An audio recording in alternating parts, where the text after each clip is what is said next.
Next paper will be delivered Professor Schult, Frankfurt, Germany.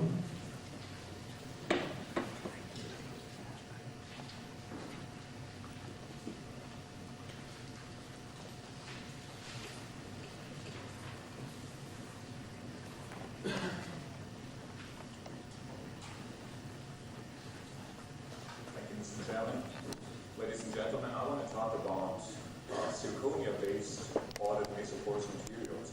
These are materials which are analogous to MCM41 type materials, but based on a different metal, based on zirconia. The motivation to do this is the interesting structure of the silica on the aluminosilicate, which triggered this work. We can prepare, like we saw in the previous part, materials with pore sizes of 2 to 8 nanometers by choice of surfactant, choice of additives, and so on. And when you consider how these materials are probably formed, you can get ideas how to generalize the synthesis mechanism to different metal oxides, primarily transition metal oxides. Transition metal oxides are very important catalysts and could be support for catalysts, so there was a strong incentive to generalize this approach to other materials. We started this in about 93, 94. We were first successful in preparing tungsten-based materials, iron-based materials, lead-based materials, but these were not calcinable. We couldn't get rid of the surfactant to get an open pore system because the material collapses during calcination. And so we looked for other transition metal oxides which seemed to be more stable. Parallel, Jackie Ying from MIT did the same, and well, we both basically ended up looking at the first row transition metals, zirconia, titania, niobium. So Jackie Ying did titania and niobium, and we worked on zirconia-based materials because there is a good solution, gel chemistry, to prepare these types of materials. And that's actually the key factor. You have to control the gel chemistry, the solution and the gel chemistry, to make a mesostructured material using surfactants. What you need is polycharged oligomers in solution which can interact with the surfactant to form the liquid crystalline phase. When you look at the zirconia system, you find some information in work by Libage that the zirconium sulfate forms oligomers which are sulfate-rich and have hydroxyl groups in solution. When you add this material to a surfactant solution, cationic surfactant, you have the charge interaction of the sulfate groups with the cationic surfactant. By a cooperative process, this organizes into the composite inorganic organic liquid crystal material. So this was the starting point, the idea Ulrike Ciesla had when she first developed these materials, and an optimized reaction system for the preparation of these porous zirconium oxide materials is the cation surfactant, likely using MCM41 synthesis. And the zirconium uses zirconium sulfate to have this bridged oligomeric species in solution. Solid with water, the zirconium sulfate solution has a pH of 1. You do that at about 100 centigrades for 2 days. And when you isolate the product, you get a material which is pretty well organized. You see 3 peaks, 3 breath peaks in the X-ray reflection pattern. And those of you who don't know MCM41 so well, these are not peaks which indicate periodicity of atoms like we usually have in an X-ray diffraction experiment. These peaks indicate periodicity of the hexagonal arrangement of pores and walls. So this is a unit cell, and the pores or the walls, whatever you want to say, are periodically organized. Well, this was a nice start, but unfortunately, again, when you calcine this material, it collapses. You don't get an open pore system, you get a dense zirconia material. And again, the reason for this is probably in the chemistry, or certainly in the chemistry, of these materials. The sulfate bridges don't condense completely, and the sulfate leaves the material during calcination, creating defects, which eventually leads to the collapse of the structure. Then the next step was, well, let's exchange the sulfate materials against something else which forms more stable bonds with the zirconia. And phosphate is known to react very strongly with zirconia. Zirconia phosphates are very stable compounds. So the idea was,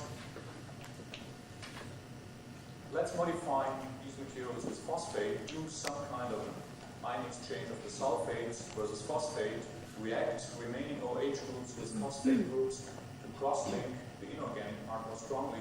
Maybe we get something which we can't calcine. And indeed, that is the case.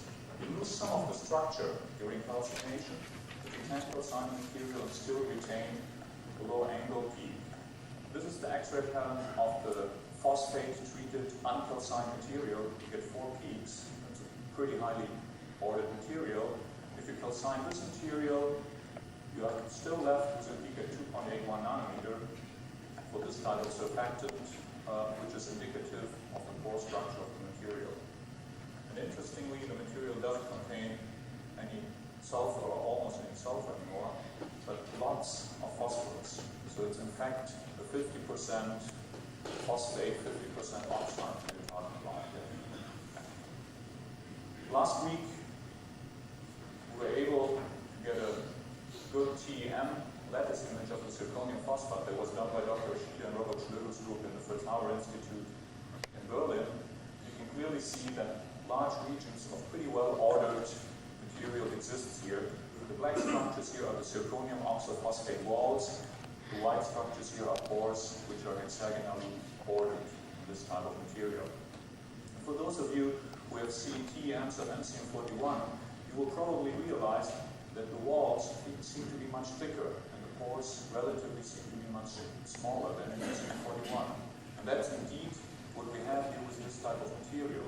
These zirconium oxophosphates open the pore range, let's say below 25 nanometers. I would say between 10, 15, and 25 nanometers. So we get access to previously not accessible pore range with these zirconia-based materials, which will, as I show you later, pose problems in the analysis of the pore system. We get the very same dependencies on surfactant chain lengths like for MCM41. You do see the calcined materials. Sometimes you see indications of higher order reflections, and you see with increasing chain lengths, increasing from C60, C20 to C22, the peak moves to lower angle, which means larger D spacings in the material. And correspondingly, larger D spacings for MCM type materials usually mean larger pores, which is reflected in the sorption isotones. I have to apologize for an error here. The color code here is mixed. Green should be C20 and blue should be C18. C16 material looks almost just microporous. There is no indication of a second inflection here. When you move to the C22 sample, you approach the behavior you find for MCM41 type materials. But the steps in the isotherm are shifted to lower P over P0 values. You usually talk about values below 0.2 in the range of 0.05 to 0.2 for the step in the isotherm. Well, having the phosphate in the material didn't really make us happy because for catalytic applications for which we are also developing these materials, you want pure oxides to be able to sulfate and make sulfated zirconias for acid catalyzed reactions and so on. So we tried to get rid of the phosphate. If you remember in the beginning I said the reason that the material collapses is the sulfate in the walls. Because the sulfate is released from the walls, we create defects and we get collapse of the structure. So now we are somewhere in Ciesla and Characterisation. We need the sulfate to get oligomers in solution to form the material, but the sulfate, upon calcination, destroys the structure. And fortunately, we found that there is a range of sulfate concentrations where you can make material which still forms as a meso-ordered material and then is calcinable. We varied the sulfate concentration in a synthesis where we didn't start from zirconium sulfate, but from zirconium triisopropylate. So we can deliberately add sulfate in desired concentrations. below a threshold value of, let's say, 0.5, we don't form mesostructured material because the oligomers don't form in solution. When we then increase the sulfate to zirconia ratio, at 1.2, you get relatively well-developed peaks here in the low angle range. This peak looks pretty broad, but the scale is only to 5 degrees per theta, so if you plot it in the regular way, it's a fairly sharp peak. And these materials are calcinable. And you get porous materials which can absorb nitrogen. Here I show the nitrogen isotherms for materials synthesized with various sulfate concentrations. The isotherms are normalized to allow better comparison of the shape of the isotherm. What you see is that for the highest sulfate concentration, which means lots of defects are created in the pore walls, there is lots of shrinking, while the sulfate leaves the material gives almost purely microporous material, which means there is a lot of shrinking during the calcination of the material because you lose a lot of material from the walls. And at low sulfate concentrations, where you don't lose much material from the walls, the shrinking is not that strong. You get an isotherm which has the second step here in the range around 0.1 P/0. So not only by the surfactant chain links can you adjust pore sizes in these materials, but also by choosing the reaction conditions, the ratio of various components of the reaction mix. Now when it comes to the last point of my talk, how do you analyze pore sizes for such materials? How do you extract information from the sorption isotherm? Classical theories of EGH don't work for this pore size range. You cannot apply the Kelvin equation anymore for such small pores which you presumably have in these materials. And we used the commercial DFT package supplied by Micromeritus to analyze these pores, and although the parameters are not really suited for zirconia-based materials, get at least the correct trend you would guess from the isotherm. These are the same color code. The black sample should have the largest pores, the blue sample should have the smallest pores if you just have a look at the isotherm. The DFT package reproduces that quite nicely. Here's the black sample, the red one, the green one, and the blue one, and it shows the shift in the position of the pore size, maximum in the pore size distribution. These isotherms, what the DFT analysis is developed for slit-shaped pores with an interaction carbon-nitrogen. So the absolute values are certainly not correct, but with correct parameters, it seems to be a fairly promising method to analyze pore size distribution from isotherms in this range of pore sizes. And I think Dr. Maimer will tell us a little bit more later. We compared this to analysis with Norbert Cavazo techniques. This is for some other samples. And here we have a limitation of commercial instrumentation. As soon as you get to pressures below, let's say, 10 to the minus 5, the data are not very reliable anymore. Which means that you get artifacts in your analysis. The DFT package gives you an artifact. There is a model isotherm for the smallest pore size calculated 8 angstroms. And since at very low pressures already a lot of nitrogen is absorbed, all the material, all the nitrogen which is absorbed at very low pressures is dumped into this isotherm in the DFT analysis. So you always get a strong peak for any microporous material, the 8 angstroms, from the DFT analysis of these materials. But if you disregard this peak, we get relatively reasonable pore size distributions from the DFT analysis, which is given here in red. But the Horvath-Cavazo analysis of these samples just gives a sharp peak, irrespective of the sample, always at 10 angstroms. So this is not very reliable if you don't have very high resolution instrumentation and a good data set in these materials. It might work if you have other types of samples. We did an analysis of EPI5 just for comparison to check whether DFT would reproduce the VPI5 data correctly. Group 1 is the Robert Cavazzo for cylindrical pores, cyclophouli, and that brings us to about 12-13 angstroms, like the crystallographic value for VPI5 is. The DFT gives also a sharp peak at somewhat lower pore diameters, which is probably due to the wrong parameter set. Now, to summarize, I hope I've shown you that we can prepare highly ordered mesoporous MCM-type materials based on zirconia, which open now a range of pore sizes which is not accessible by silicas. Can go down to the size range, I would say, between 10 and 20 angstroms. We can control pore sizes by synthesis parameters, either by the surfactant chain length or by the ratios of components in the system. And in the last minutes, I think I've shown you that for such material, we so far don't really have good algorithms to extract pore size distributions from the solution item. I would like to thank Gail Stuckey, with whom I have a cooperation since about 5 years ago on these samples, who is giving constant input, and the group of Robert Schlögel, who did the TEM analysis of these materials.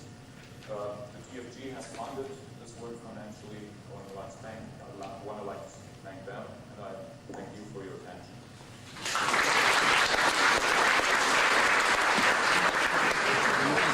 Thank you very much for a very nice talk. Do you have any questions?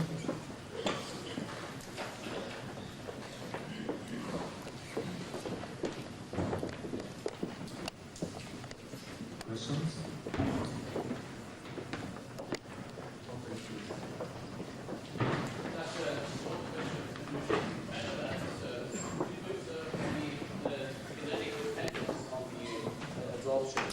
Because we have very small pores. Well, for the high resolution, as high as you can get with the instrumentation, there is a very long integration time. The hours for the first data point, there certainly is kinetic dependence, but if you use your experiment parameters carefully, you can get the data.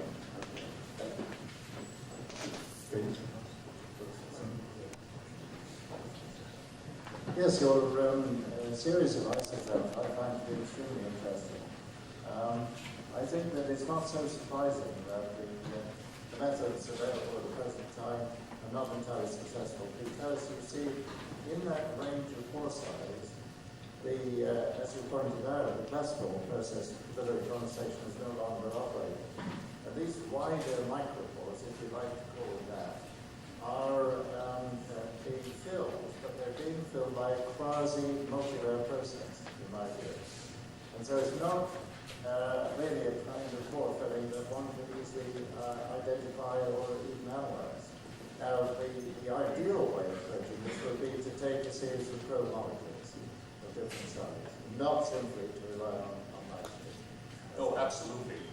I think there are two ways to do it. The one you pointed out, do different probe molecules. We did some argon experiments, but they didn't give too much additional information, sure. That's the one approach. I think the other approach is to develop more first principle theories to describe absorption in pores. And I think DFT is one way to go in this direction to get reliable pore size data from this part of pore size. In principle, density functional theory should be the best. In principle, yeah. But I mean, we would need interaction potentials for zirconia here. They are developed for carbon, they are being developed for silica. I think there are some around for silica. For zirconia, you have to start from scratch again. One more question?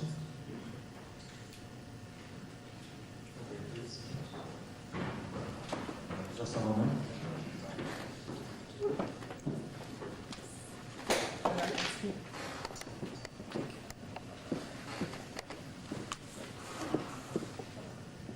You mentioned that the bond calcination with sulfate was evolved. Can I know the temperature of calcination? Calcination is typically 550 centigrades. Yes. You lose some of the sulfate, you don't lose the sulfate completely, so have a sulfated zirconia left, but you lose part of the sulfate, about 50 to 80% of the sulfate is gone. Yes, this is interesting because we've worked with titanium and around calcination, around that particular temperature. In true fact, the sulfate, some of the sulfate remains, but you have a change in the coordination state of the sulfate ion itself on the surface. And you find that basically the development of microporosity is due to this reorientation of the sulfate, which changes from ionic to biphasate and calcification itself. So the collapse of the structure could be one reason for the development of microporosity, but it could also be the change of negation of the sulfate ions on the surface, also that are blocking the pores, you see, with the reorientation of the sulfate. Well, I think that the change of coordination of the sulfate could well be an effect in this case, but it's probably not a pore blocking because you lose the X-ray structure as well. You lose the sharp low angle peak in the X-ray, which means you lose the regularity of the pore system. So it's not just a blocking phenomenon, but I agree that the sulfate will probably change coordination there. I mean, that's pretty well known also for the sulfated zirconias, which are used as catalysts. So you don't believe that this is one of the reasons for the pore blocking itself? Well, I don't think the pores are being blocked. They are completely lost. The material densifies. It just, the mesoporous of, let's say, 20 nanometer size, 20 angstrom size, just collapse because the material completely rearranges. And you lose the large mesoporous, which is indicated in the X-ray diffraction pattern. Thank you. I like close discussion. Thank you very much. Once again, thank you.